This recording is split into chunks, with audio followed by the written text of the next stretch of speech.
Lahore bar association ने Paika act की मंजूरी, 26वीं आईनी तरमीम और अदालती फीसों में बेतहाशा इजाफे के खिलाफ एहतजाजी मुजाहरा किया। लाहौर बार एसोसिएशन से एहतजाजी रैली भी निकाली।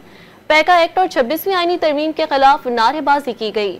मजीद तफसीलात जानी गई डॉन न्यूज के नुमाइंदे अदनान शेख से। जी अदनान, बताइएगा क्या सूरत हाल है? आज बिल्कुल सहाफती तंजीमों के बाद जो मुख्तलिफ बार जो वकला तंजीमें हैं वो भी पीका ऑर्डिनेंस और 26वीं आईनी तरमीम के खिलाफ सड़कों पर आ गई हैं।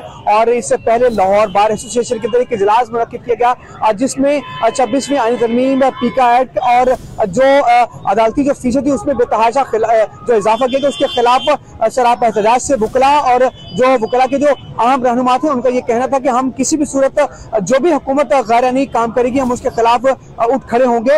और इस सिलसिले के अंदर जो है एक रैली का भी एहतमाम किया गया और लाहौर बार से लेकर फैसल चौक तक, माल रोड तक जो है एक रैली का एहतमाम किया गया। और वकला ने अपने हाथों में बैनर से प्ले कार्ड उठा रखे थे और जिन पर हुकूमत के खिलाफ नारे दस्ते। और जबकि जो वकला जो रहनुमा है उनका ये कहना है कि जो पीका ऑर्डिनेंस है उससे आम आदमी की जो है न सिर्फ आवाज दबाई जाएगी बल्कि वकला और सहाफियों की आवाज भी दबाई जाएगी, जिसको हम किसी सूरत कबूल नहीं करेंगे। जबकि 26वीं आईनी तरमीम के बाद अदलिया के 2 हिस्सों में तकसीम कर दिया गया और मनपसंद जजिस को नवाजने के लिए जो है ये सिलसिला शुरू किया गया। उन्होंने कहा कि हम पहले भी गैर आईनी इक़दाम के खिलाफ खड़े हुए हैं और आइंदा भी खड़े होंगे और जब तक ये पीका ऑर्डिनेंस और 26वीं आईनी तरमीम वापस नहीं ली जाएगी वो अपना एहतजाज नहीं रोकेंगे और ये जो सिलसिला है एहतजाज का वो जारी रखेंगे। जी।